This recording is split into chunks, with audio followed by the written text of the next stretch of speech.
আছে না বাবা? দাদুন এতক্ষণ কার ঘাড়ে মাথা দিয়ে ঘুমাচ্ছিলে? জানি না। আরতি আরতি এই যে পাশে। আরতি? ইয়েস।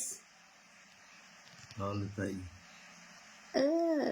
একটু আগে তো যতক্ষণ না আরতি তোমার পাশে ছিল মনা মনা মনা মনা একটা ওই জপমালার ব্যাগ কিনে দেবো, সারাক্ষণ মনা মনা জপ করবে, ঠিক আছে? হবে তো? দাদুন দাদুন বলছি পনিরটা কি পটল আলু দিয়ে? দাদু পনিরটা কি করে রান্না করব? পটল আলু দিয়ে না এমনি ঝাল ঝাল করব?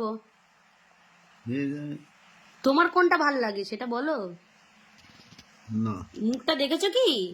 একদিনের জ্বরে মুখটা পুরো শুকিয়ে গেছে। ঠিক আছে। ঠিক আছে, শুধু ঘুমাচ্ছে। হয় মনা নয় আরতি নয় ডলি, যে কোনো একজনকে থাকতে হবে পাশে, তাই তো? তাহলে তার কাঁধে মাথা দিয়ে ঘুমাবে। বুড়ি আনবো কি একটা? বুড়ি বুড়ি হবে না? না না। মনা মনা হলে চলবে, তাই তো?